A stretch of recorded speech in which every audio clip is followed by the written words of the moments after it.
লোকটা নিজের স্ত্রীকে হত্যা করেছে। 10 মিনিটও পেরোয়নি, বাতাসে ভেসে বেড়াচ্ছে এখনো তাজা রক্তের ঘ্রাণ। কিন্তু এরই মধ্যে সে অন্য একটি মেয়ের কাছে বিয়ের প্রস্তাব রেখেছে। লোকটার সাদা পোশাক, ফর্সা মুখে এখনো রক্তের দাগ। এমতাবস্থায় কেউ কাউকে বিয়ের প্রস্তাব দিয়েছিল বলে জানা নেই লোকটির, জানা নেই মেয়েটিরও। মেয়েটি রুদ্ধ চোখে তাকিয়ে আছে। নিজ স্ত্রীকে হত্যা করা অমানুষটা তার সমক্ষে দাঁড়িয়ে এখন। তাই বলে মেয়েটা বিচলিত হচ্ছে না, বরং কণ্ঠে গাম্ভীর্য বজায় রেখে বলল, স্ত্রীকে হত্যা করেছেন, যেই রাজ্যে দাঁড়িয়ে আছেন সেই রাজ্যেরই রাজকন্যাকে অপহরণ করে এনে বিয়ের প্রস্তাব দিচ্ছেন। এত কিছু করতে গিয়ে আপনার বুক কি একবারের জন্যও কাঁপেনি? কাঁপেনি তো, কি করতে পারি? ভীষণ নির্বিকার শোনায় লোকটার কণ্ঠ। আপনি জঘন্য মানুষ। তীব্র ঘৃণা ফুটে উঠল রাজকন্যা নামিরা ওয়াসনিয়াতের কণ্ঠে। লোকটা এবার ব্যঙ্গ করে হাসল। যার সঙ্গে কিছুদিন পর তোমার বিয়ে হওয়ার কথা, তার চেয়েও কি জঘন্য? নামিরা বিরোধিতা করে বলল, হতে পারে সে বৃদ্ধ, 3 স্ত্রীর পতি, কিন্তু সে স্ত্রীকে হত্যা করার মতো এত পাপের কাজ করেনি। সে আপনার মতো জঘন্য নয়। ইলদিজ হাসল। জেরজা রাজ্যে মাত্র কিছুদিনের অতিথি সে। বলা হয় দেশের সবচেয়ে সুন্দরতম ঝরনাটি এই জেরজায় অবস্থিত। ভ্রমণপ্রিয় যুবরাজ ইলদিজ তাই ছুটে এসেছিল সেই ঝর্ণার অপার সৌন্দর্য দুচোখে ধারণ করতে। আর সেই ঝর্ণার নিকটবর্তী স্থানেই সে দর্শন পেয়েছিল রাজকন্যা নামিরার। রাজকন্যাকে ভীষণ ভালো লেগেছিল তার। বিয়ে করার ইচ্ছা লালিত হয়েছিল বক্ষ অতলে। স্ত্রী যখন তার সেই ইচ্ছা সম্পর্কে অবগত হয়েছিল, তখন সেই নিয়ে তুমুল বাকবিতণ্ডার সৃষ্টি করে। এরই এক পর্যায়ে ইলদিজ রাগ নিয়ন্ত্রণ করতে না পেরে নিজের তরবারি দিয়ে ঘাত করে স্ত্রীর গলায়। এবং সেই ঘাতেই মারা যায় তার স্ত্রী। বেচারি শুধুই মরল। কিন্তু তাতে ইলদিজের বিন্দুমাত্র কষ্ট বোধ হয়নি অথবা হচ্ছে না। এমনিতেও সে স্ত্রীর প্রতি তিক্ত বিরক্ত ছিল। বরং এখন তার মনে হচ্ছে জীবন থেকে একটা জঞ্জাল সাফ হয়েছে। ইলদিজ বলল, আর 2 প্রহর পর আমাদের জাহাজটি জেরজা ত্যাগ করবে। তোমার উপর কোনো জোর নেই। যদি মনে হয় ইলদিজকে বিয়ে করা যায় তাহলে জাহাজের ওখানে এসো। ইনশাআল্লাহ ইলদিজ তোমায় বিয়ে করবে এবং সব রকমের ঝামেলা ও বিপদ থেকে রক্ষা করবে। আপনাকে বিয়ে করার একদমই প্রয়োজন পড়বে না আমার। নামিরার কণ্ঠে অক্ষুণ্ণ কাঠিন্যতা বিরাজমান। ইলদিজ কিছু না বলে হাসল। মুগ্ধ চোখে রাজকন্যা নামিরাকে দেখে রাখছে, হয়তো শেষবারের জন্য। কে জানে, আর কখনো দেখা হবে কিনা। ওই বাদামি অক্ষী, মায়ামো মুখকমল ভুলতে হয়তো মোটামুটি ভালোই সময় লেগে যাবে তার। ক্ষুদ্র নিঃশ্বাস ত্যাগ করে সে বলল, দোয়া করো, যেন তাড়াতাড়ি ভুলে যেতে পারি তোমায়। নামিরা হাসে। নিশ্চয়ই, দোয়া রইল। ইলদিজ তার অনুচরদের নির্দেশ দিল, রাজকন্যাকে তার নিবাসে পৌঁছে দাও। ইলদিজের নির্দেশ মোতাবেক ক্যারিজটি পর্যটক নিবাস হতে বেরিয়ে গেল নামিরাকে নিয়ে। 20 থেকে 25 মিনিটের পথ ক্যারিজে করে। এরপরই রাজপ্রাসাদ। ক্যারিজটি নামিরাকে প্রাসাদের কাছে নামিয়ে দিয়ে চলে যায়।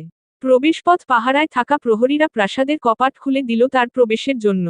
নানান লোকের চলাচল লক্ষণীয় প্রাসাদের ভিতর। কদিন পর রাজকন্যার বিয়ে, এই আয়োজন নিয়েই হয়তো ব্যস্ততা।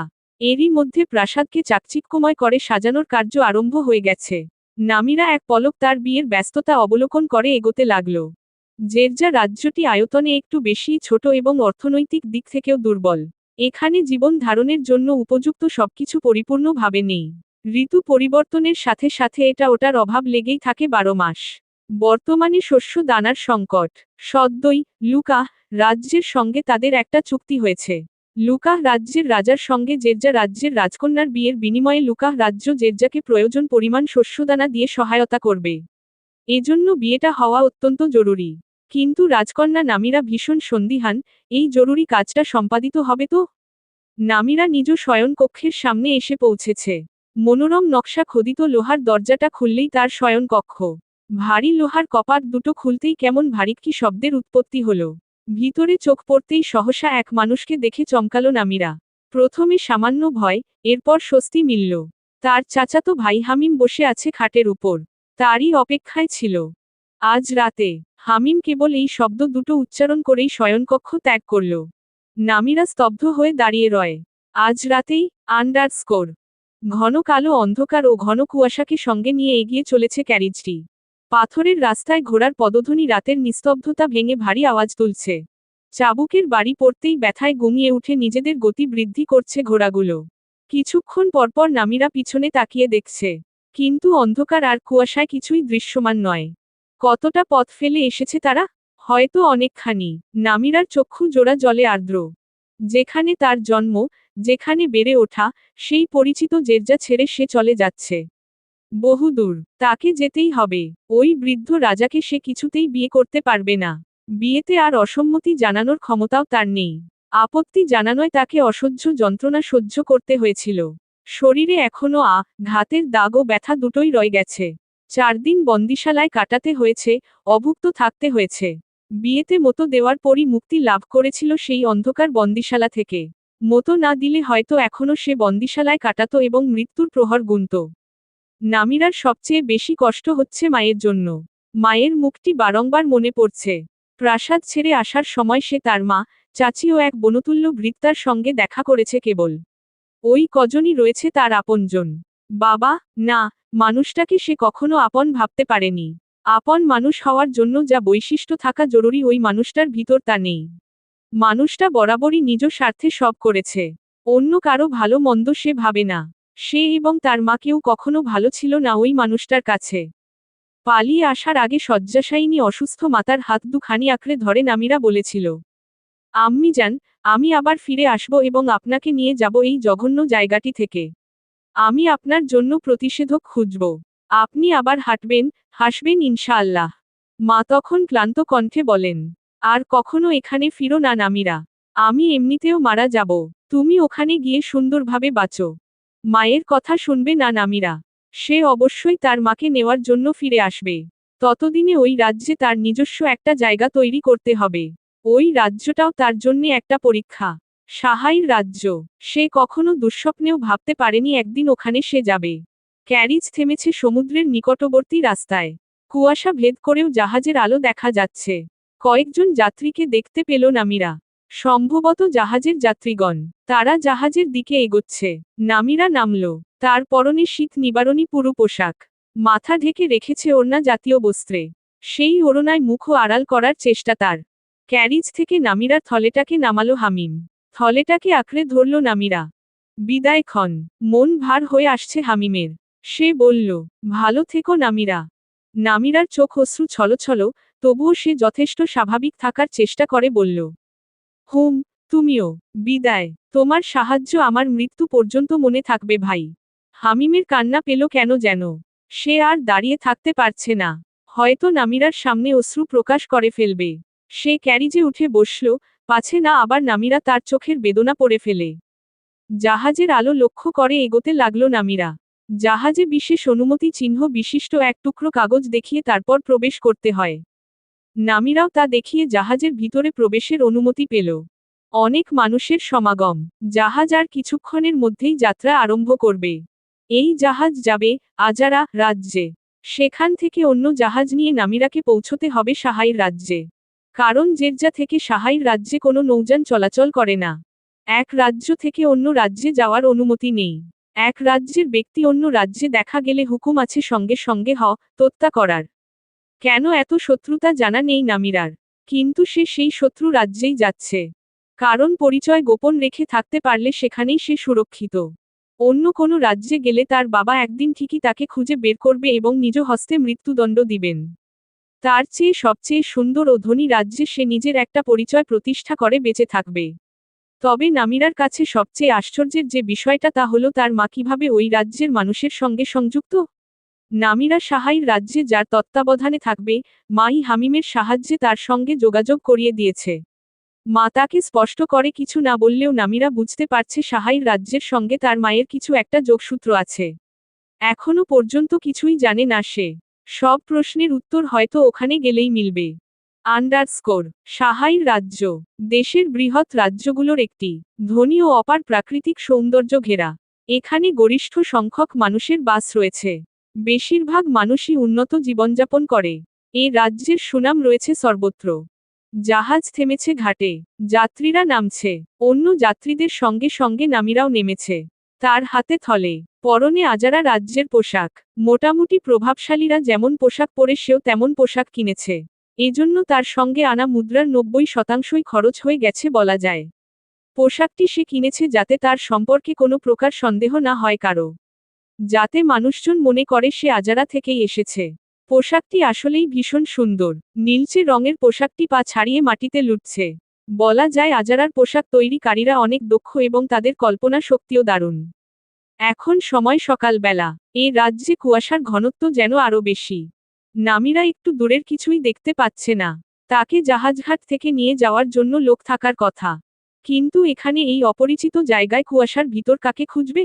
কিভাবে খুঁজবে? আদৌ কেউ তাকে নিয়ে যেতে এসেছে? অন্য কোনো যাত্রীদের দেখতে পাচ্ছে না। কুয়াশার আড়ালে হারিয়ে গেছে সবাই। হ্যাঁ, তার আশেপাশে শুধু শূন্যতা আর কুয়াশা। নামিরার হঠাৎ খেয়াল হলো কুয়াশার বুক চিরে একটা আলো দেখা যাচ্ছে।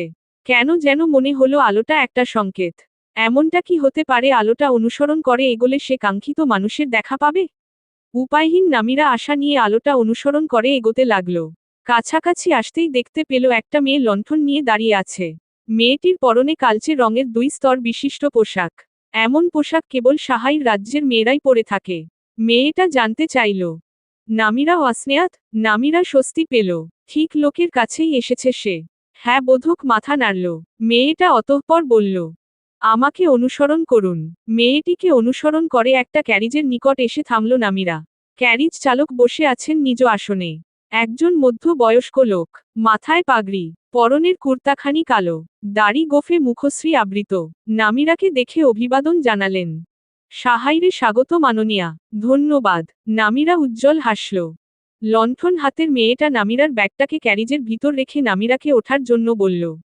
নামিরা উঠে বসল এবং তার পাশের আসনে বসল মেয়েটা। নামিরা এদিক ওদিক দেখার চেষ্টা করছে। কিন্তু এখানের কুয়াশা এতই গাঢ় যে সামান্য দূরের কিছুও দেখা দেয়। তবে বুঝতে পারছে রাস্তার দুপাশেই রয়েছে ঘন জঙ্গল। বিশাল বড় বড় গাছ রাস্তার 2 পাশে প্রহরী হয়ে দাঁড়িয়ে আছে। শোনা যাচ্ছে পাখির কলতান। আচমকাই নামিরার কোলের উপর কি যেন পড়ল। ভয় পেয়ে গেল নামিরা। মেয়েটি অভয় দিয়ে বলল, ভয় পাবেন না, এটা কাঠবিড়ালি। কাঠবিড়ালিটা ততক্ষণে নামিরার কোল থেকে লাফ দিয়েছে অন্য কোথাও। নামিরার হাসি পেল। আসলেই ভয় পেয়েছিল সে। হঠাৎই বাতাস কাঁপিয়ে কানে এলো একাধিক ঘোড়ার পদধ্বনির শব্দ ও ডাক। বোঝা যাচ্ছে ঘোড়ার দল এখনো বেশ দূরবর্তী। তবুও দূর থেকেও তাদের পদধ্বনি ও ডাক শোনা যাচ্ছে। ক্যারিজ বহনকারী ঘোড়া দুটো দাঁড়িয়ে গেছে। ভয় পাচ্ছে নাকি ওরা? পাশের মেয়েটির ভীত কণ্ঠস্বর শোনা গেল। সর্বনাশ, এটা হয়তো দ্বিতীয় রাজকুমার ও তার অনুচরদের ঘোড়ার শব্দ। নামিরা মেয়েটির দিকে তাকালো। লক্ষ্য করল মেয়েটির চোখে মুখে ভয় ঠিকরে উঠছে। কিন্তু ভয়ের কারণ কি? ক্যারিজ চালক বললেন, ওনারা থামবেন না, ওনাদের ঘোড়ার গতির কবলে পড়লে আমরা পিষে যাব। ক্যারিজ চালক ব্যতিব্যস্ত হয়ে চাবুক রলেন ঘোড়ার গায়ে। রাস্তার প্রস্থ বেশি নয়। ক্যারিজটাকে রাস্তার পাশে সরানোর জন্য তৎপর হয়ে পড়েছেন তিনি। যার ফলে ক্যারিজে ঝাঁকুনির সৃষ্টি হচ্ছে। ক্যারিজ চালক তাড়াহুড়ো করে ক্যারিজটাকে রাস্তার পাশে সরাতে গিয়ে অসাবধানতাবশত একটা গাছের সঙ্গে ধাক্কা লাগিয়ে দিল। আর সেই ধাক্কার ফলে নামিরা ছিটকে পড়ল ক্যারিজ থেকে। পড়ে যাওয়ায় কোমরে ভীষণ আঘাত পেল। ব্যথায় আর্তনাদ করল সে। আর ঠিক তখনই তাদের পাশ দিয়ে অনেকগুলো ঘোড়া একসঙ্গে ছুটে গেল সম্মুখে। নামিরার মনে হচ্ছে একটুর জন্য বেঁচে গেছে সে। প্রচণ্ড রাগ লাগল। এই ঘোড়াগুলোকে যাওয়ার পথ দিতে গিয়েই তো সে পড়েছে। সে ব্যথায় ঘোড়াগুলোর দিকে তাকিয়ে চেঁচিয়ে উঠল, কেমন আচরণ এটা? সাধারণ মানুষ এদের জায়গা দিতে গিয়ে মরবে নাকি? নামিরার চেঁচানো গলার আওয়াজে একজন অশ্বারোহী পিছন ফিরে তাকালো নামিরারই দিকে। কিন্তু সেই অশ্বারোহীর চেহারা দেখার আগেই অশ্বারোহী মিলিয়ে গেল ঘন কুয়াশায়। একদল ঘোড়ার পাল যেন হঠাৎই হাওয়া হয়ে গেল চোখের সম্মুখ থেকে। কিন্তু তাদের ঘোড়ার পদধ্বনি এখনও শোনা যাচ্ছে। জেরজার এমন কোনো অংশ বাদ যায়নি যেখানে রাজকন্যা নামিরাকে খোঁজা হয়নি। কিন্তু সন্ধান মেলেনি কোথাও। সন্দেহ করা হচ্ছে রাজকন্যা অন্য কোনো রাজ্যে গিয়েছে। গত 5 দিনে জেরজা থেকে মাত্র 2টো জাহাজই বাইরে গমন করেছে। তাও একই দিনে। তার ভিতর একটি জাহাজ যুবরাজ ইলদিজের ছিল, যেটা ওই দিন সন্ধ্যায় জেরজা ত্যাগ করেছিল। অপর জাহাজটি যাত্রী ও মাল বহনকারী জাহাজ ছিল, যেটা আজারা রাজ্যে গিয়েছে রাতে। রাজকন্যা কি তবে সেই রাজ্যে পালিয়েছে রাতের আধারে? চিন্তায় দানাপানি মুখে তুলতে পারছেন না রাজা জুহায়ের। নামিরা এমন কিছু করার স্পর্ধা দেখাবে তিনি কখনো কল্পনাও করেননি। যেখানে লুকাহ রাজ্যের সাথে তাদের মিত্রতা গড়ে ওঠার কথা ছিল, তার বিপরীতে এখন হয়তো শত্রুতা গড়ে উঠবে। চিন্তায় রগ ফেটে যাচ্ছে যেন রাজা জুহায়েরের। নামিরাকে খুঁজে পেলে নিজ হস্তে হত্যা করবেন। বেয়াদব মেয়েটা এভাবে বিপদে ফেলে দিল তাকে। রাজা জুহাইরের নিজ কক্ষের বন্ধ দরজার বাইরে থেকে অনুমতি প্রার্থনামূলক কণ্ঠ শোনা গেল। হামিম বলছি চাচাজান, ভিতরে প্রবেশ করব? এসো। অনুমতি প্রদান করলেন জুহাইর। হামিম ভিতরে প্রবেশ করে কুর্নিশ করল রাজাকে।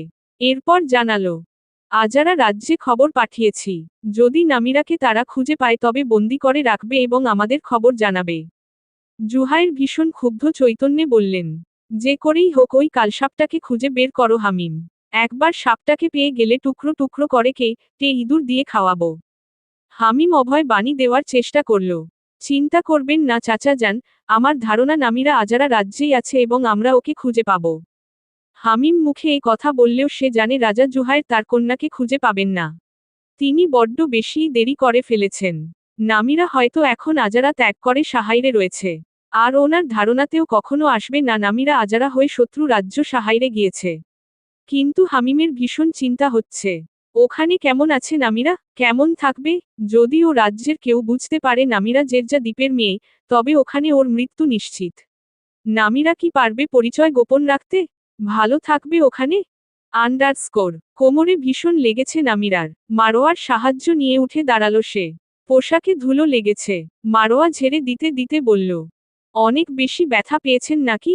হ্যাঁ, মোটামুটি ভালোই ব্যথা পেয়েছি। দুঃখিত, আমরা আপনাকে ঠিকভাবে রক্ষা করতে পারিনি। কিন্তু আপনার ওরকম ভাবে চেঁচিয়ে কথা বলা উচিত হয়নি। জানেন তারা কারা? দ্বিতীয় রাজকুমার ও তার অনুচরেরা। তো, রাজকুমার বলে কি যা নয় তাই করবে? এই কুয়াশার ভিতর তারা যেমন গতিতে ঘোড়া নিয়ে ছুটছে, এতে করে তাদের সামনে কেউ পড়লে তো নির্ঘাত নিজের প্রাণ হারাবে। এই তো আরেকটু হলেই আমরাও মারা পড়তাম। তারা সব সময়ই এমন। এটা তো ঠিক নয়। তাদের বিরুদ্ধে কারো কথা বলার সাহস নেই। আচ্ছা যাই হোক, ক্যারিজে উঠুন। দেরি করলে চাচাজান চিন্তা করবেন। তোমার চাচাকে? মন্ত্রী সুলাইমান, যার নিবাসে আপনি থাকবেন। নামিরা একটু ভাবনাচ্ছন্ন হয়ে পড়ল। মন্ত্রী সুলাইমান আসলে কে? লোকটার সাথে তার কখনো সরাসরি সাক্ষাৎ হয়নি। লোকটাকে প্রথম চিঠি লিখেছিল তার মা। এরপর লোকটা তার 2 দিন পরই প্রত্যুত্তর পাঠিয়েছিল। শুধু অতটুকুই ছিল দুই পক্ষের কথোপকথন। সে শুধু ওই একটা চিঠির উপর ভরসা করে এতদূর অবধি চলে এসেছে। কি হবে যদি এখন সেই মন্ত্রী সুলাইমানি তাকে হত্যা করে? গা শিউরে উঠল নামিরার। না তেমন হলে আম্মিজান নিশ্চয় এত ভরসার সঙ্গে এখানে পাঠাতো না তাকে। আর লোকটা তো তার ওয়াদা পালন করেছে। বলেছিল জাহাজঘাট তাকে নিয়ে যাওয়ার জন্য লোক থাকবে, ঠিক তাই তো হলো। আর এদের দেখে একদমই মনে হচ্ছে না এরা খারাপ। নামিরা মারোয়ার দিকে তাকালো। মেয়েটা কি জানে সে জেরজা থেকে এসেছে এবং সে ওখানকার রাজকন্যা? সে মারোয়াকে প্রশ্ন করে বসল দৈবাত। তুমি কি জানো আমি কে? জি হ্যাঁ, আপনি চাচিজানের ভাতিজি। আজারায় আপনার নিবাস ছিল। কিন্তু দুর্ঘটনায় পিতা মাতাকে হারিয়ে এখন অসহায় বলে সাহাইরে এসেছেন। এখন থেকে এখানেই থাকবেন। এবং আমি আপনার সেবায় সর্বক্ষণ নিয়োজিত থাকব বলে ঠিক করা হয়েছে। নামিরা মনে মনে মন্ত্রী সুলাইমানের প্রশংসা না করে পারল না। বাহ, চমৎকার গল্প সাজিয়েছেন তিনি। তারও কি এই গল্পে খানিক বর্ণনা যোগ করা উচিত?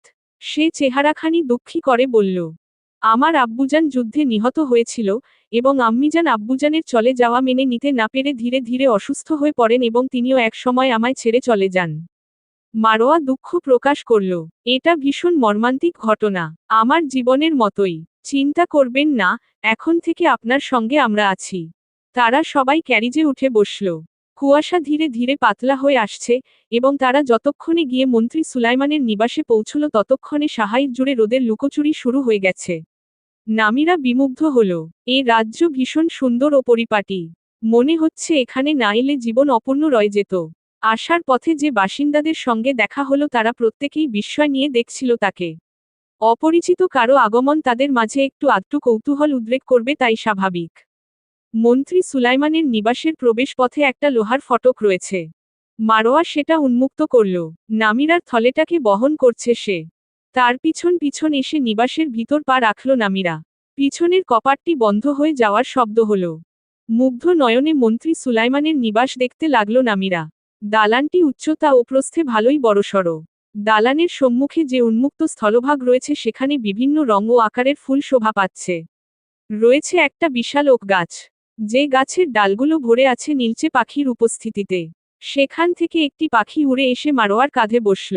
নামিরা ধারণা করল এটা মারোয়ার পোষা পাখি। পাখিটা মারোয়ার কাঁধ থেকে তার দিকে তাকিয়ে আছে।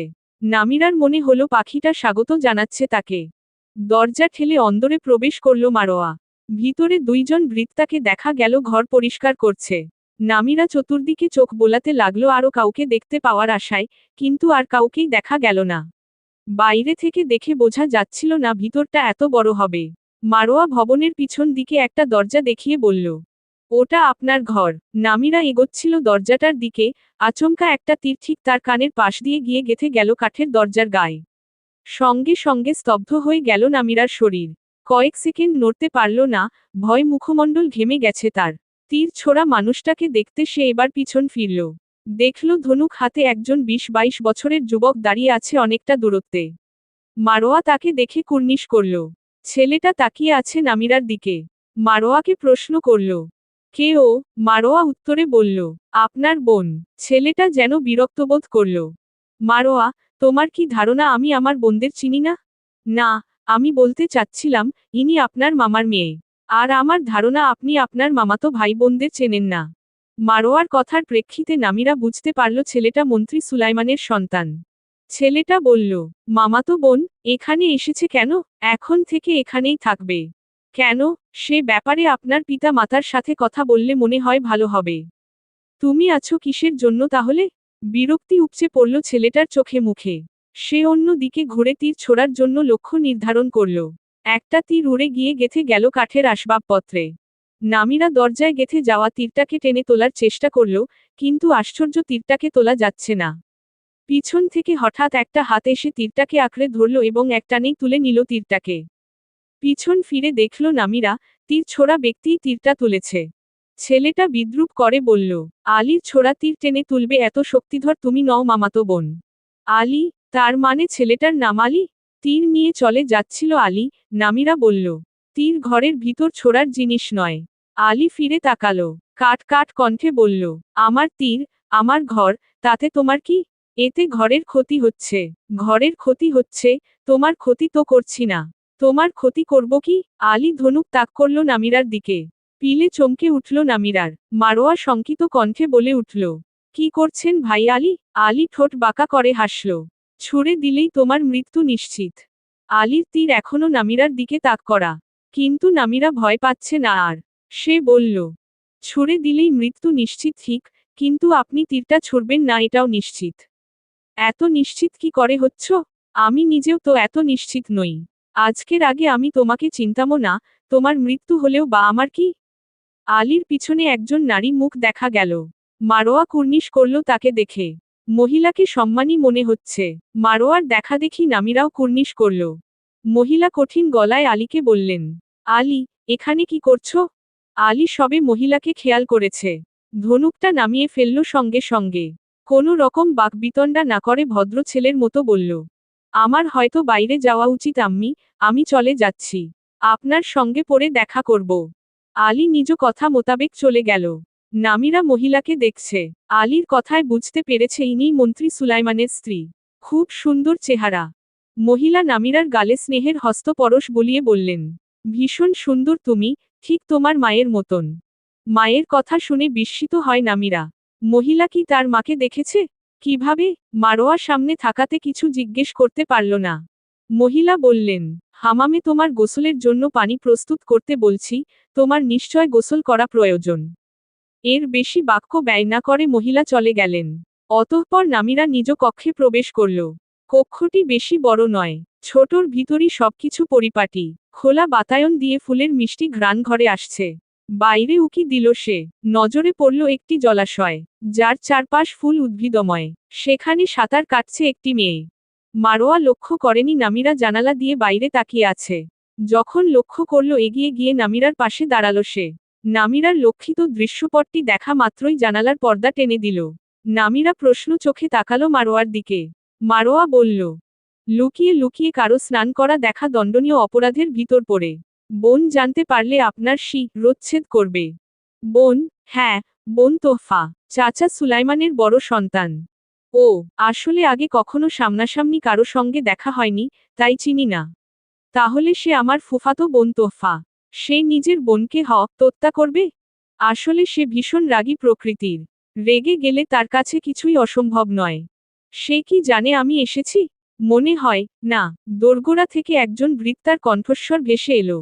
আপনার গোসলের পানি প্রস্তুত করা হয়েছে মাননীয়া। আন্ডারস্কোর। রাজপ্রাসাদে একটা ঘটনাকে কেন্দ্র করে ভীষণ দুশ্চিন্তার উদ্রেক ঘটেছে। রাজ্যের পূর্ব প্রান্তে অবস্থিত হান্দে নামক এক স্থানে 4 দিন ব্যাপী যুদ্ধ সংগঠিত হয়েছিল। রাজা ইজলাল দ্বিতীয় রাজকুমারকে উক্ত যুদ্ধে পাঠিয়েছিলেন সেনা দলের সঙ্গে। যুদ্ধ জয়ের পর যখন তারা প্রাসাদে ফিরছিল তখন পথে একদল দুর্বৃত্তরা তাদের উপর হামলা করে। যে হামলায় দ্বিতীয় রাজকুমার হাতে আঘাত পেয়েছে। সকল গুপ্তঘাত করাই মৃত্যুবরণ করেছে ওখানে, কিন্তু দুঃখের বিষয় এটাই যে কেউ মৃত্যুর আগে তাদের প্রেরণকারী ব্যক্তির নাম বলেনি।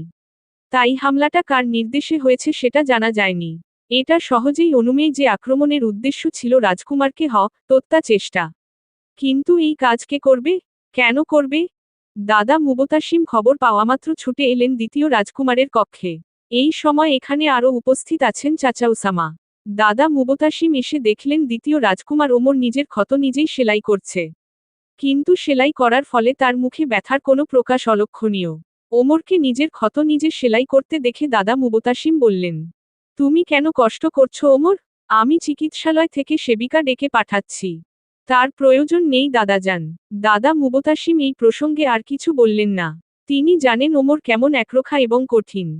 সেলাইয়ের কাজ শেষ, চাচা উসামা সুতা কেটে দিলেন। এরপর ওমরের কাছে জানতে চাইলেন, তোমার কি মনে হয় ওমর হামলাটা কার নির্দেশে হয়েছে?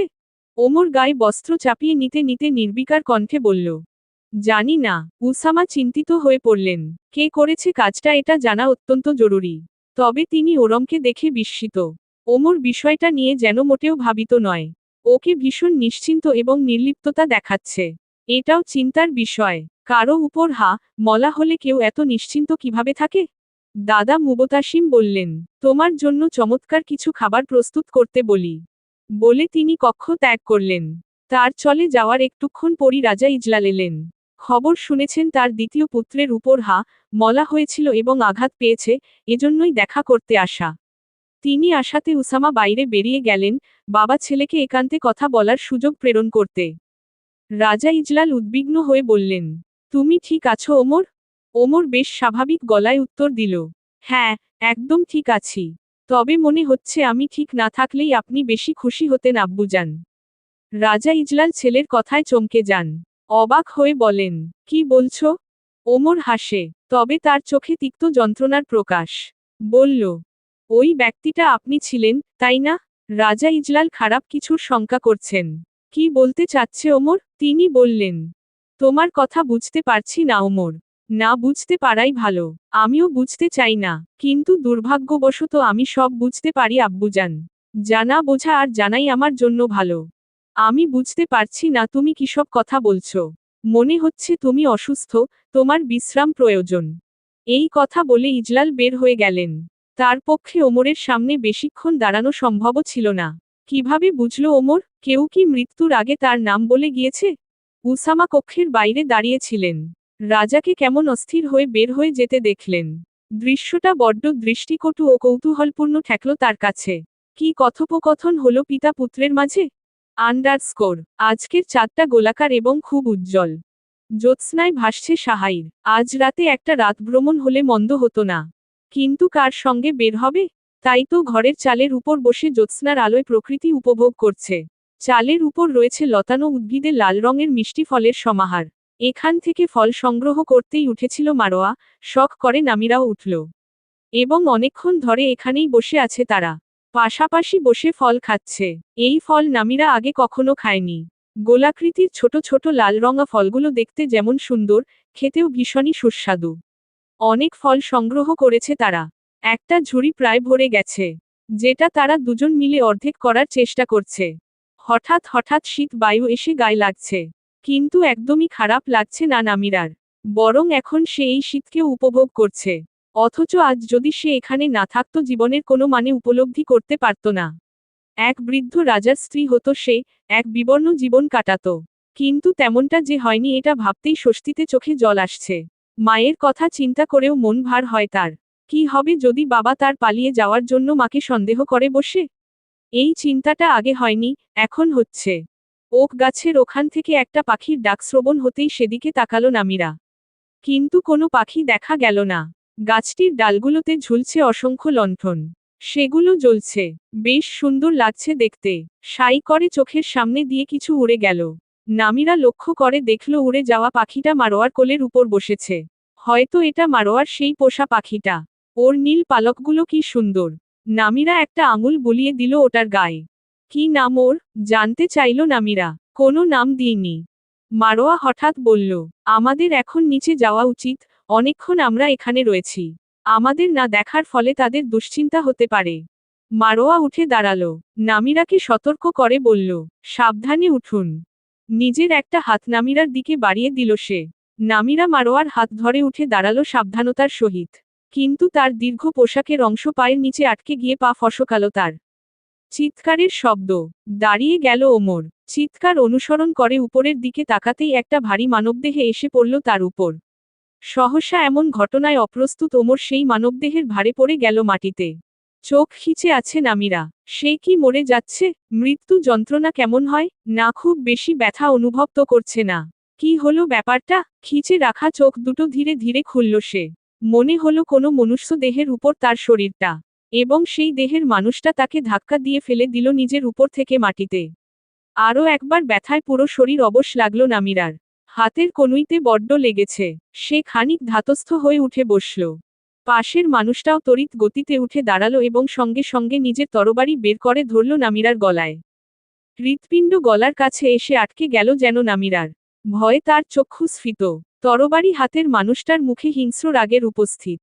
ভয়ে মৃদু কাঁপতে লাগল নামিরার শরীর, যা মানুষের দৃষ্টিতে অলক্ষণীয়। ওমর কঠিন রাগত স্বরে বলল, কে তুমি? এত বড় স্পর্ধা তোমার আমার উপর আক্রমণ করো? নামিরা কাপা স্বরে বলল, দয়া করে তরবারিটা সরান। রবারিটা এবার নামিরার গলার আরও নিকটে নিল ওমর। ধারালো অংশটা নামিরার গলা খানিক স্পর্শ করে একটা হালকা ক্ষত সৃষ্টি করল। নামিরার মনে হলো সে এবার কেঁদে ফেলবে। কে এই পাষণ্ড মানুষটি? ওমর আগের মতোই কঠিন গলায় প্রশ্ন করল, কে তুমি? জবাব দাও, নইলে নিজের মাথা হারাবে। ভিতর থেকে ছুটে বেরিয়ে এলেন মন্ত্রী সুলাইমানের স্ত্রী হায়াশা এবং কয়েকজন ভৃত্যা। তারা মূলত চিৎকার ও পতনের শব্দ শুনেই এসেছে। অপ্রত্যাশিতভাবে দ্বিতীয় রাজকুমারকে দেখে কুর্নিশ করল সকলে। রাজকুমারের তরবারির সম্মুখ থেকে নামিরাকে বাঁচাতে হায়াশা বললেন, রাজকুমার, ও আমার ভাইয়ের মেয়ে। আজারা থেকে এসেছে আজ সকালে। যদি কোনো ভুল করে থাকে সেজন্য আমি বিনম্রভাবে ক্ষমা প্রার্থী। আশা করছি আপনি ক্ষমার দৃষ্টিতে দেখবেন। ওমরের মাঝ থেকে ক্ষুব্ধ ভাবটা সরেনি, তবুও দেখা গেল সে নিজের তরবারি সরিয়ে নিয়েছে। তার মুখের গাঢ় বিরক্তির রংটাও স্পষ্ট দৃশ্যমান। তরবারিটা সরিয়ে নেওয়ায় স্বস্তি অনুভব করল নামিরা। মারোয়া নামিরার নাম জপতে জপতে সবে এসে পৌঁছেছে। নামিরা কতকটা বিস্ময়েই দেখছে ওমরকে। এই মানুষটার উপর সে পড়েছে, এতক্ষণে মানুষটার মাথা ফেটে রক্তে ভেসে যাওয়ার কথা জমিন। অথচ কি না মানুষটার তেমন কিছুই হয়নি। মুখে সামান্য যন্ত্রণার ছাপটুকুও নেই। আশ্চর্য! আর রাজার ছেলে বলেই কি এত রাগ? যাই হোক, সে রাজকুমারের উপর পড়ে সত্যিই চরম অন্যায় করেছে। তাই মাথা নত করে বলল, ক্ষমা করবেন, আমি সত্যিই ইচ্ছাকৃতভাবে কিছু করিনি। আপনার উপর আক্রমণ করা আমার উদ্দেশ্য ছিল না। আমি নিজেই দুর্ঘটনার শিকার। নামিরা আর চোখে রাজকুমারকে দেখল। না, রাজকুমারের মাঝে ক্ষমা করার কোনো লক্ষণ নেই। কি কঠিন মুখ, চোখের চাহনিও ভীষণ ভয়ঙ্কর। দেখে হৃৎস্পন্দন বন্ধ হয়ে যায়। ওমর নামিরাকে অগ্রাহ্য করে হায়াশার দিকে তাকালো। মন্ত্রী সুলাইমান বাড়িতে আছেন? নেই, তবে এসে পড়বেন। আপনি দয়া করে অন্দরে প্রবেশ করুন। ওমর ঘরের অভ্যন্তরে প্রবেশ করল। মন্ত্রী সুলাইমানের কাছে তার প্রয়োজনীয় একটা জিনিস রয়েছে, সেটা নিতেই এসেছে সে। প্রয়োজনীয় জিনিসটা এক প্রকার অস্ত্র। অস্ত্রটা নতুন আবিষ্কার করা হয়েছে। বন্দুকজাত। হান্দে যাওয়ার আগে অস্ত্রটা মন্ত্রী সুলাইমানের কাছে গচ্ছিত রেখে গিয়েছিল। নতুন আবিষ্কৃত বলে বস্তুটা খুবই মূল্যবান। ওমরের পিছন পিছন হায়াশা ও ভৃত্তারাও ভবনের অন্দরে চলে গেল। মারোয়া নামিরার গলার ক্ষতটা লক্ষ্য করল। রক্ত বের হয়েছে ক্ষত স্থান দিয়ে। নামিরাকে এক হাত ধরে উঠিয়ে বলল, আপনার ভাগ্য খুব ভালো, খুব কম লোকই দ্বিতীয় রাজকুমারের তরবারির সম্মুখ থেকে বাঁচতে পারে। দ্বিতীয় রাজকুমার কথাটা শুনে সচকিত হয়ে মারোয়ার দিকে তাকায় নামিরা।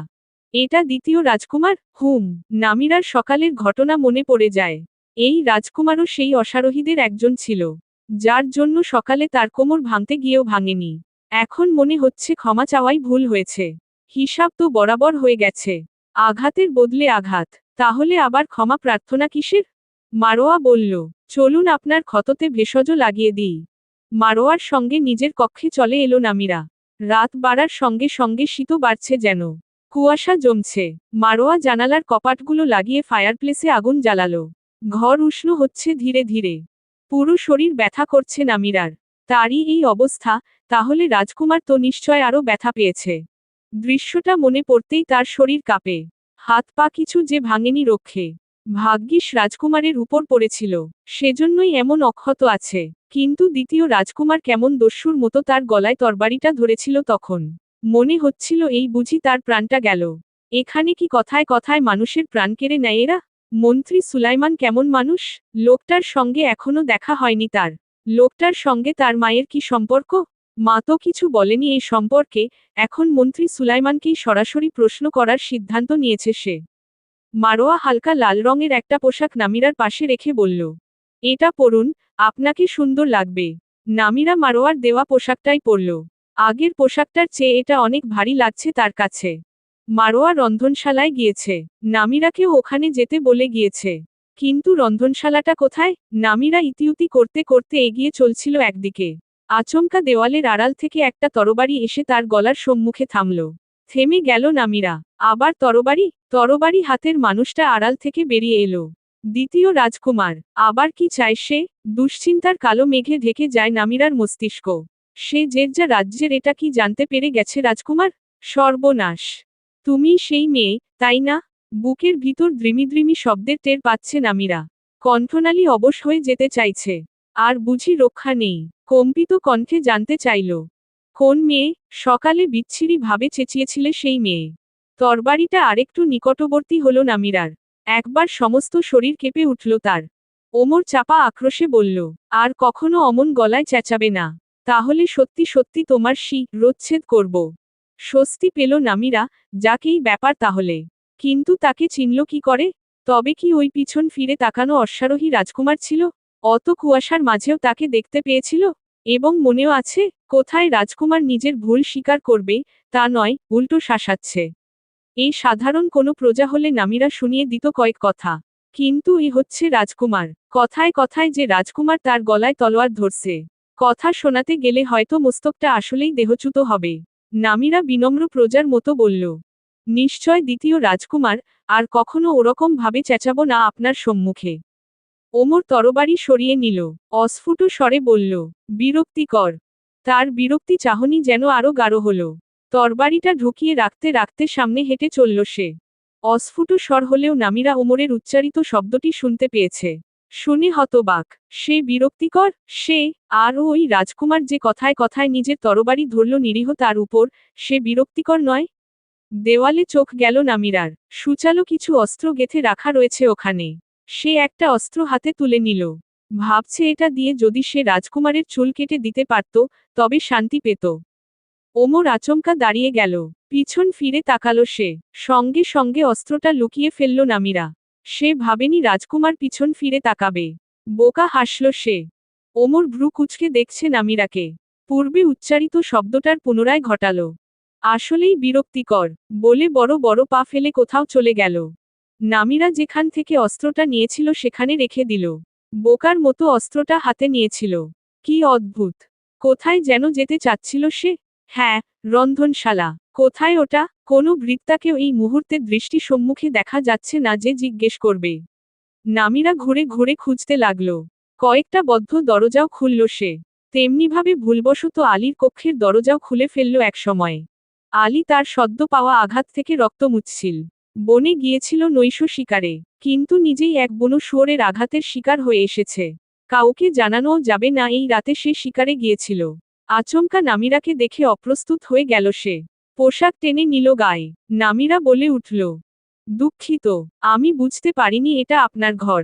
একটা ছেলের ঘরের দরজা এভাবে খোলা উচিত না তোমার। বললাম তো, জানতাম না। দেখে নিয়েছ? হুম। কিভাবে আঘাত পেয়েছেন? তোমার জানার দরকার কি? আমি আপনার মামাতো বোন। তুমি আমার আপন বোন হলেও বলতাম না। আচ্ছা, বলার দরকার নেই। কিন্তু এটা বলুন, রন্ধনশালাটা কোন দিকে? ভবনের পিছনে আরেকটা আলাদা ঘর আছে, ওখানে রান্না করা হয়। কিন্তু ওখানে কেন যাবে তুমি? নামিরা সুযোগ পেয়ে আলীর কথাই আলীকে ফিরিয়ে দিল। আপনার জানার দরকার কি? আলী নামিরার ঠেস বুঝতে পেরে রাগে লাল হল। কিছু বলতে চলেছিল কিন্তু তার আগেই সরে পড়ল নামিরা। এতে আলীর আরও বেশি রাগ লাগল। আলীর কথা মোতাবেক ভবনের পিছনে এলো সে। একটা ছোট ঘর দেখতে পেল। এটাই তাহলে রন্ধনশালা। সুস্বাদু খাবারের ঘ্রাণ চারপাশে ছড়িয়ে পড়েছে। ভিতরে ঢুকল নামিরা। হায়াশা এক ভৃত্যার হাতে খাবারের পাত্র তুলে দিয়ে বললেন, রাজকুমারের কাছে নিয়ে যাও। ভৃত্যাটি খাবার নিয়ে রন্ধনশালা ত্যাগ করল। হায়াশা এবার নামিরার দিকে ফিরলেন। রাতের খাবার খেয়ে নাও। তোমার জন্য সাহাইরের ঐতিহ্যবাহী খাবার রান্না করেছি। সাহাইরের ঐতিহ্যবাহী খাবারের নাম হাছাবি। এটি চাল ও গোশতের সমন্বয়ে তৈরিকৃত একটি মশলাদার খাবার। এরকম কিছু জেরজায় খায়নি সে। এই খাবারটিতে একটি বিশেষ মশলা ব্যবহার করা হয়, যা শুধুমাত্র সাহাইরেই উৎপাদিত হয়। খাবারটির স্বাদ, ঘ্রাণ অতুলনীয়, কিংবা নতুন স্বাদের বলেও তার এমন মনে হতে পারে। নামিরা খাওয়ার এক পর্যায়ে মারোয়াকে বলল, আমাকে কি এটা রান্না করা শেখাবে? মারোয়া স্মিত হেসে বলল, কেন নয়? মারোয়া মেয়েটিকে অত্যন্ত ভালো লাগে নামিরার। মিশুক, ভদ্র ও বিনয়ী মেয়ে মারোয়া। আজই প্রথম সাক্ষাৎ, অথচ সে বোধ করে মেয়েটির সঙ্গে তার পরিচয় বুঝি দীর্ঘদিন। মারোয়া যখন জানতে পারবে সে ওদের শত্রু রাজ্য জেরজার রাজকন্যা তখনও কি এমন ভালো থাকবে? নাকি চেনাজানা ভালো লাগার মেয়েটি তার মৃত্যুর বাহক হয়ে দাঁড়াবে? কথাটা ভাবতেই গায়ে কাটা দিয়ে ওঠে নামিরার। দুঃখবোধ হয়, তেমন কিছু হোক সে কখনো চায় না। ভালো লাগার মানুষগুলো হঠাৎ পাল্টে যাওয়া খুব কষ্টের। আন্ডারস্কোর। জলাশয়ের কাছে রয়েছে বসার জন্য একটি কাষ্ঠাসন। মন্ত্রী সুলাইমান এখন সেখানে বসে আছেন। সাদা কাগজে কিছু লিখছেন হয়তো। নামিরা নিজ কক্ষের বাতায়ন দিয়ে দেখছে। 1-2 ঘন্টা আগে মানুষটার একদম সামনাসামনি দাঁড়িয়ে ছিল সে। তবে গুরুত্বপূর্ণ কিছু বলার অথবা জানার সুযোগ হয়নি। কারণ তখন মারোয়া ও ভৃত্যারা সেখানে উপস্থিত ছিল। নামিরার মনে হচ্ছে কিছু জানার জন্য এখন এই সময়টা উপযুক্ত। এছাড়া মন্ত্রী সুলাইমানের কাছে এখন অন্য কেউ নেই। কে তিনি? জেরজার কাউকে কেন আশ্রয় দিয়েছেন? মায়ের সাথেই বা ওনার কি সম্পর্ক? সবকিছু জানার বড়ই প্রয়োজন বোধ করছে। নামিরা নিজ কক্ষ ছাড়ল। ভবনের পিছনের দরজা দিয়ে বের হলো বাইরে। বাইরে শীতের তীব্রতা টের পাওয়ার মতো। কুয়াশা তেমন নেই, অথচ সকাল বেলা এতই কুয়াশা থাকে যে মনে হয় আজ বুঝি আর রৌদ্র স্নান করবে না সাহাইর। কিন্তু ঠিকই কিছু সময় পর কুয়াশা কেটে যায় এবং রাজ্য হাসে রোদের উত্তাপে। নামিরা এই মুহূর্তে ঠান্ডা নিয়ন্ত্রণের জন্য পুরো পশমি একটি চাদর গায়ে জড়িয়েছে। এটি একটি ভালো শীত নিবারক। পদধ্বনি শ্রবণ হলে মন্ত্রী সুলাইমান নামিরার দিকে তাকালেন। তবে তিনি নামিরার উপস্থিতিতে অবাক হলেন না, বরং স্বাভাবিকভাবেই জানতে চাইলেন, ঘুমাওনি কেন এখনো? নামিরা কিছুটা তটস্থবোধ করছে। কিভাবে কি বলবে বুঝতে পারছে না। প্রথম কথাটা সে এমন বলল, যদি কিছু মনে না করেন আপনার কাছে কিছু জানতে চাই। আমি কিছু বলতে ইচ্ছুক নই। তুমি যেতে পারো। বলে তিনি আবারও সাদা কাগজের উপর মনোযোগ দিলেন। নামিরা ভেবেছিল মন্ত্রী সুলাইমান কিছু লিখছেন, কিন্তু তা নয়, কিছুর নকশা আঁকছেন তিনি। নামিরার উচিত লোকটার কথা মেনে চলে যাওয়া। লোকটা তাকে আশ্রয় দিয়েছে, খেতে দিচ্ছে এই তো অনেক। কিন্তু নামিরা গো ধরল। কিন্তু আমি জানতে চাই, আমি আসলে সম্পর্কের দিক দিয়ে কে হই আপনার? কেউ নও তুমি আমার। নামিরা সুলাইমানের মিথ্যা উক্তিতে কান দিল না। লোকটার সঙ্গে একটা সম্পর্ক তো অবশ্যই আছে তার। না হলে মা তার কাছে চিঠি লিখত না, আর তিনি শত্রু রাজ্যের রাজকন্যাকে আশ্রয় দিতেন না। নামিরা আচমকা প্রশ্ন করে বসল, আপনি কি আমার মামা? কুয়াশা কেটে রোদ উঠেছে। কতকটা রোদ খেলা করছে নামিরার শয়নকক্ষের মেঝেতে। নামিরা তৈরি হচ্ছে বাইরে যাওয়ার জন্য। সাহাইরে আজ দ্বিতীয়তম দিন তার। প্রথম দিন কেটেছে কেবল মন্ত্রী সুলাইমানের নিবাস সীমানা পর্যন্ত। তাই আজ বাইরে বের হবে একটু ঘুরে ফিরে দেখার জন্য। মারোয়া তার পোশাকের ফিতা বেঁধে দিচ্ছে। একটা সাদা রঙের পোশাক পরিধান করেছে সে। এটা সাহাইর রাজ্যের পোশাক। পোশাকটির নাম হিমনি। এখানে রাজ্য ভেদে পোশাকেও ভিন্নতা রয়েছে। সাহাইরের মেয়েরা বেশিরভাগ যে পোশাক পরে থাকে সেটাই হচ্ছে এই হিমনি। হিমনির সঙ্গে রয়েছে একটা সাদা ওড়না, যেটা মারোয়া তার চুলের সঙ্গে আটকে দিয়েছে। তারা যাবে সামিউন নামক এক রেস্তোরাঁয়, যেটা মন্ত্রী সুলাইমান কর্তৃক পরিচালিত। রেস্তোরাঁর প্রধান দায়িত্ব আলীর উপর অর্পিত থাকলেও আলী খুব একটা রেস্তোরাঁর দিকে মুখ করে না। সারা দিনরাত শিকার, খেলাধুলা ও ঘুরে বেরিয়ে কাটায়। নামিরা মনে মনে পরিকল্পনা করছে সে শামিউনের একজন কর্মচারী হবে। নিশ্চয়ই সে এখানে শুয়ে বসে থেকে জীবন কাটাতে আসেনি। তাকে কাজ করতে হবে, জীবিকা নির্বাহ করতে হবে। তাতে যেরকম কাজই জুটুক না কেন আপত্তি নেই। রান্না হোক, মাছ গোশত সবজি কাটার কাজ হোক কিংবা থালাবাসন ধোয়ার কাজ, সব কাজই সে পারবে। নিশ্চয়ই কাজের বিনিময়ে সে কিছু আয় করতে পারবে। পায়ে হেঁটেই যাত্রা আরম্ভ করল তারা। পাথরের পথ, পথের দুধারে ঘরবাড়ি, মাঝে মাঝে বিস্তীর্ণ সবুজ ভূমি। যেতে যেতে নজরে পড়ল গাছের পিছনে প্রায় লুকিয়ে থাকা একটা পাহাড়ি ঝর্ণা। ঘাস খেতে থাকা একদল হরিণের পাল একবার চোখ তুলে দেখল তাদের। অতঃপর আবারও মনোযোগ দিল ঘাস খাওয়ায়। এখন তারা যেখানে এসে পৌঁছেছে সেখানে গড়ে উঠেছে বৃহৎকায় এক বাজার। অনেক দোকানপাট, ক্রেতা ও বিক্রেতার সমন্বয়ে পুরো বাজার লোকারণ্য ও কোলাহলময়। ভিন্ন ভিন্ন পেশা ও শ্রেণীর মানুষকে একসঙ্গে দেখা যাচ্ছে এখানে। মারোয়া জানালো, এটা সাহাইরের প্রধান বাজার। ভিড়ের ভিতর কিছু বাচ্চাও দৌড়ে বেড়াচ্ছে। ওদের হাতে এক প্রকার খাদ্য। কাঠির ডগায় মূলত খাদ্যটা। বাচ্চারা চুষে খাচ্ছে।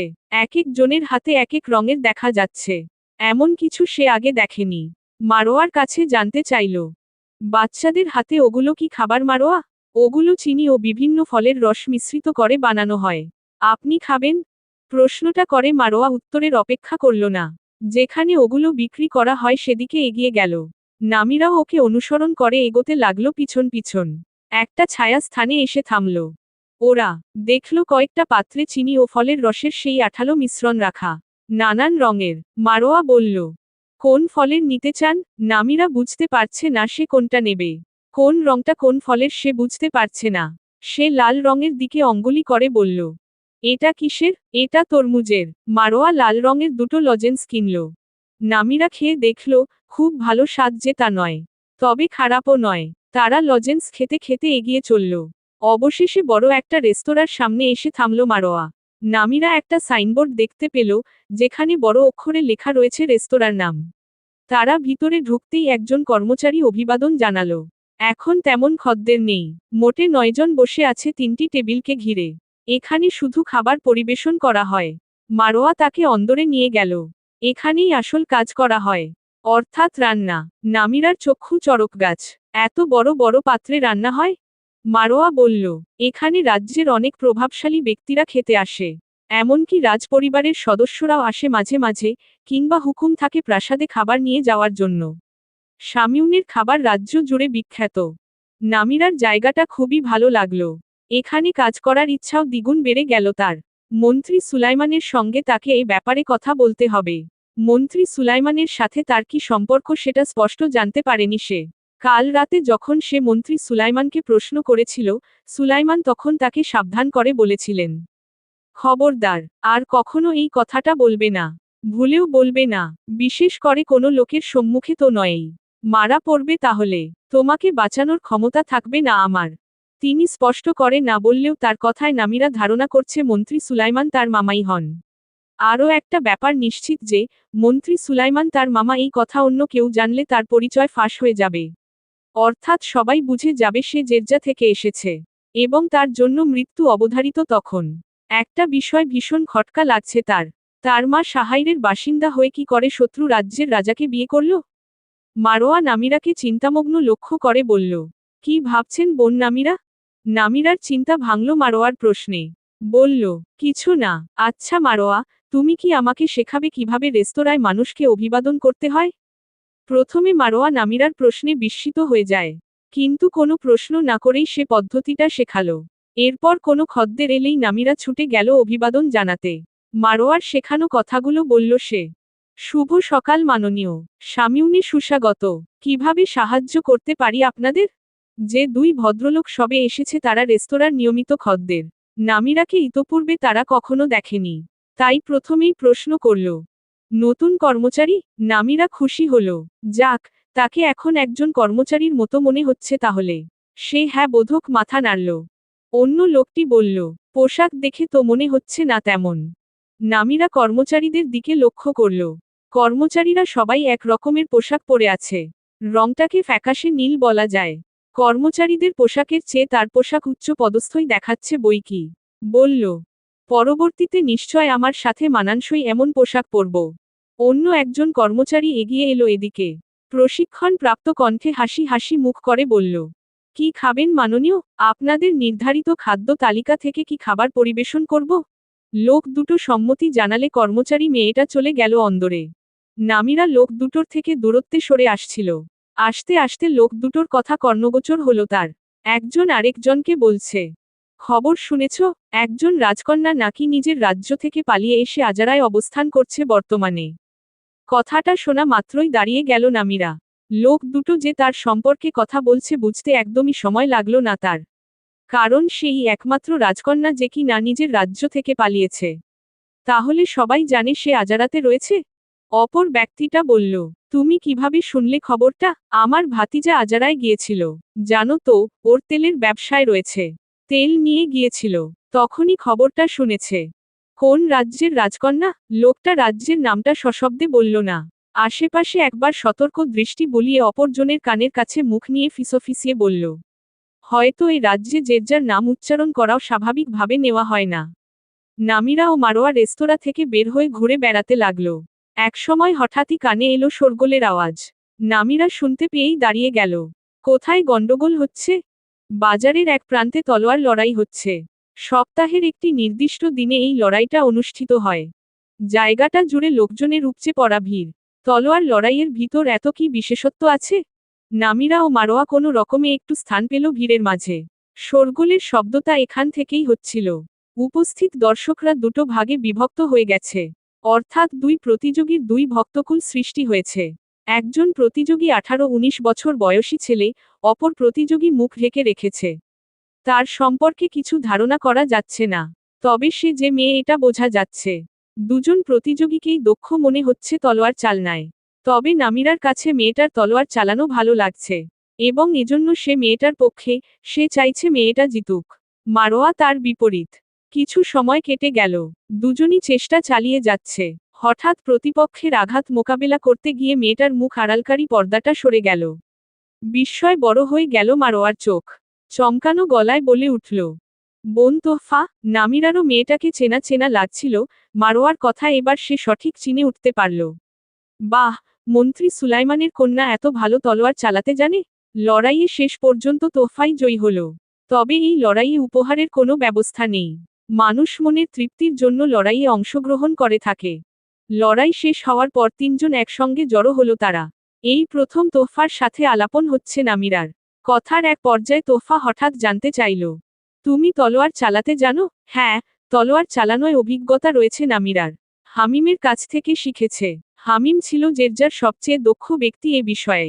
ভালো তলোয়ার চালাতে জানলেও সাহাইরে সে একজন নিতান্তই আলাভোলা প্রজা পরিচয় থাকতে চায়। তাই বলল, আমি কখনো তলোয়ার ছুঁয়েও দেখিনি। এ কথা শুনে হাসল তোহফা। কেমন দম্ভ নিয়ে বলল, তলোয়ার চালাতে জানো না? তুমি আবার আমার বোন? ভাবতেই আমার হাসি পাচ্ছে। নামিরা তোহফার কথা কানে নিতে চাইল না, কিন্তু মেয়েটার দম্ভ কণ্ঠ সে এড়িয়েও যেতে পারল না। বলল, আমি তলোয়ার চালাতে পারি না। এটা যদি আপনার কাছে অসম্মানের বিষয় হয়, তবে সেটা শেখানোর দায়িত্ব নিতে পারেন। তোহফা অপ্রস্তুত হল নামিরার কথায়। একটু ভেবে উত্তর দিল, আমার থেকে তলোয়ার চালানো শিখবে এমন ভাগ্য নিয়ে সবাই জন্মায়নি। সম্পর্কে তুমি আমার মামাতো বোন হতে পারো, কিন্তু তোমাকে একদমই বোন ভাবতে পারছি না আমি। নামিরা হেসে বলল, ঠিক আছে, বোন ভাবতে আপনাকে জোর করব না আমি। তোহফার মুখশ্রীতে চাপা রাগ, যা দৃষ্টি এড়াল না নামিরার। তোহফা দীর্ঘ পা ফেলে নামিরা ও মারোয়াকে ফেলে সামনে এগিয়ে গেল। নামিরাকে নিয়ে অনেক স্থান ঘুরল মারোয়া। রাজ্যের সবচেয়ে বড় ঘোড়াশাল, বিশাল এক ফুলের বাগান, জুজুবা নামক এক অপূর্ব ঝর্ণা ও সবশেষে নিয়ে এলো রাজপ্রাসাদের নিকটবর্তী একটা পদ্ম সরোবরে। বিশাল আয়তন নিয়ে সরোবরটি। জলের উপর ভেসে আছে অগণিত পদ্ম। দেখলেই দৃষ্টি জুড়ায়। সরোবরের ঘাটে একটা নৌকা বাঁধা দেখা যাচ্ছে। নামিরা মারোয়ার কাছে জানতে চাইল, নৌকাটা কি জনসাধারণের জন্য? অবশ্যই না, এটা যার কেবল সেই ব্যবহার করতে পারবে। অর্থাৎ আপনি যদি এখানে নৌকা নিয়ে ঘুরতে চান তাহলে আপনাকে নিজস্ব নৌকা নিয়ে আসতে হবে। অপরের নৌকা ব্যবহার করতে পারবেন না বিনা অনুমতিতে। এটা তো ভীষণ ঝামেলার। নৌকা নিয়ে আসা তো শ্রমসাধ্য কাজ হবে। হ্যাঁ, তা ঠিক, তবুও এটাই নিয়ম এখানে। নামিরা ঘাটের ধাপ একে একে অতিক্রম করে একেবারে জলস্পর্শ ধাপে নামল। ভিজে গেল তার পোশাকের নিম্নাংশ। ঘাট থেকে অনতি দূরে দুটো পদ্ম রয়েছে। একটু কষ্ট করে হাত বাড়ালে ওই দুটোকে লুফে নেওয়া যাবে। তবে তার উদ্দেশ্য একটিমাত্র পদ্ম। কাজটাকে যত সহজ ভেবেছিল আসলে ততটা সহজ নয়। পদ্মটার নাগাল পেতে কষ্ট হচ্ছে। তবে সে পদ্মটাকে অর্জন করেই ছাড়বে। নামিরা চেষ্টা চালাচ্ছিল, কিন্তু পদ্মটাকে তার পাওয়া হলো না। তার আগেই ঘটল একটা ভীতিপ্রদ ঘটনা। তার খুব নিকটে জলের ভিতর থেকে ভেসে উঠল একটা মনুষ্য মুখ। ভয়ে দূরে ছিটকে পড়ল নামিরা। তার দু চোখে অবিশ্বাস ও ভয়ের বিস্ফোরণ। পাথর হয়ে গেছে যেন শরীর। নড়তে পারছে না, হারিয়ে গেছে বাকশক্তিও। মারোয়ার অবস্থাও তাই।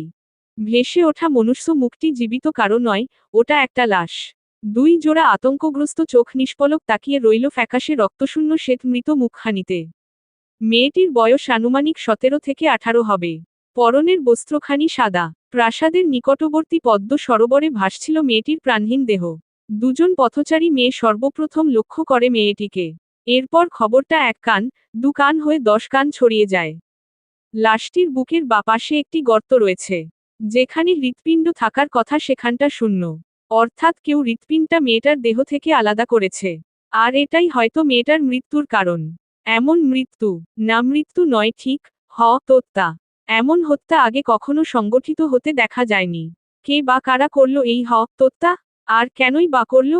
খোঁজ নিয়ে জানা গেছে মেয়েটি স্থানীয় এক কৃষক পরিবারের মেয়ে। গত 3 দিন ধরে নিখোঁজ ছিল। শেষ তাকে দেখা যায় ভেড়ার পালের কাছে, ভেড়াদের খাবার খাওয়াচ্ছিল। এরপর সে রাতে আর বাড়ি ফেরেনি মেয়েটা।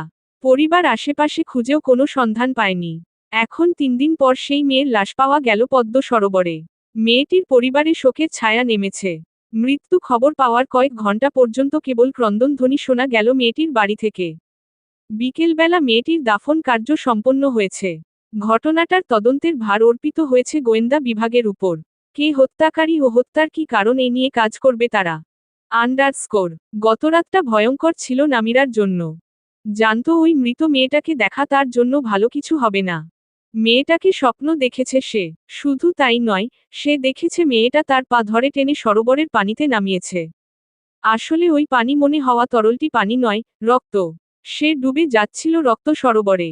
যদিও স্বপ্ন ছিল, কিন্তু নামিরার মনে হচ্ছে সে মুখে এখনো রক্তের ওই স্বাদ টের পাচ্ছে। এতে বারবার বমি আসছে তার। এই নিয়ে সে 2 বার বমি করেও ফেলেছে। অবসন্ন লাগছে সবকিছু। সকালে খাবার আসরে মারোয়ার সঙ্গে কথা বলে জানতে পারল মারোয়াও রাতে ঘুমাতে পারেনি। দুঃস্বপ্ন দেখেছে সেও। ওই মেয়েটাকেই দেখেছে। ওরকম ভয়ঙ্কর একটি লাশ তারাই কেন প্রথমে দেখল? না হলে হয়তো এমন ভয়ঙ্কর দুঃস্বপ্নের কবলে পড়তে হতো না। মন্ত্রী সুলাইমানের নিবাসে সকালের খাবার সবাই একসঙ্গে বসে খায়। তবে আলী ও তোহফা অনুপস্থিত। নামিরার তোহফার সাথে কালকে শেষ দেখা হয়েছিল বাজারে থাকাকালীন, এরপর আর দেখা হয়নি। মন্ত্রী সুলাইমান আলীর সন্ধান করলেন। হায়াশা জানালেন, আলী বন্ধুদের সঙ্গে বেরিয়েছে। কোথায়? মৎস্য শিকারে। ওকে কি আমি নিষেধ করিনি মৎস্য শিকারে যেতে? গত গ্রীষ্মে কি ঘটেছিল ভুলে গেছো?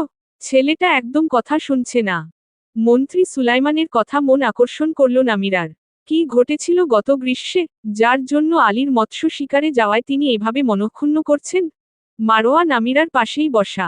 নামিরা মাথাটা কিছুটা এগিয়ে নিল মারোয়ার কর্ণ সন্নিহিত। বলল, গত গ্রীষ্মে কি হয়েছিল মারোয়া?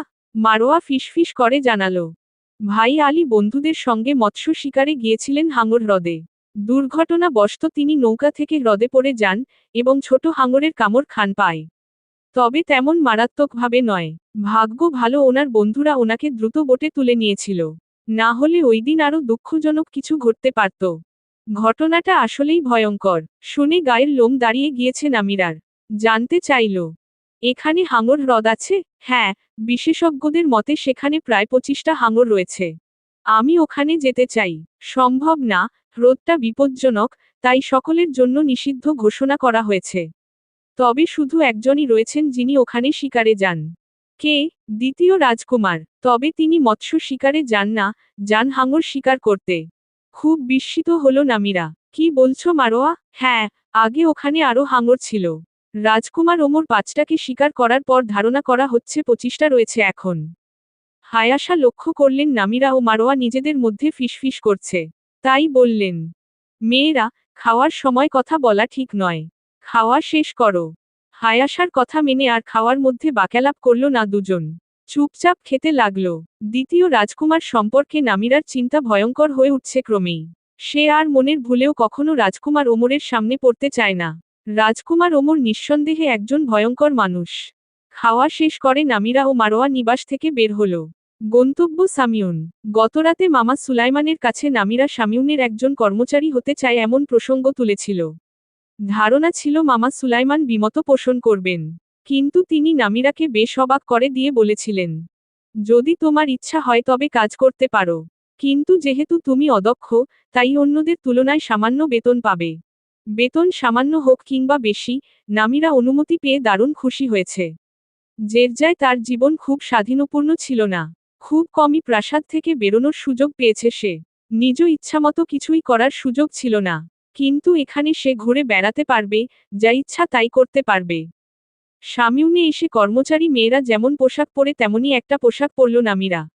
এখানে পোশাক পরিবর্তনের জন্য একটি কক্ষ রয়েছে। আরও বাড়তি অনেকগুলো পোশাক রয়েছে সেখানে। নিজেকে দেখার জন্য রয়েছে একটা দর্পণও। সেখানে নিজেকে ভালো করে দেখে নিল নামিরা। এই তো তাকে এখন একজন কর্মচারীর মতো লাগছে। আলীর পর এখানে যিনি প্রধান রয়েছেন তিনি একজন মধ্যবয়সী মহিলা। প্রথমেই তিনি কঠিন ও গুরুত্বপূর্ণ কাজ নামিরাকে দিলেন না। যে কাজটা নামিরা পেল তা খুবই অল্প পরিশ্রমের। তাকে কেবল খদ্দেরদের স্বাগত জানাতে হবে ও খাবার সাজানো পাত্রগুলো খদ্দেরদের সামনে পরিবেশন করতে হবে। সামিউন সকাল 9টা থেকে শুরু হয়ে রাত 11টা পর্যন্ত খোলা থাকলেও নামিরার কর্মসময় নির্ধারণ করা হয়েছে বিকেল অবধি।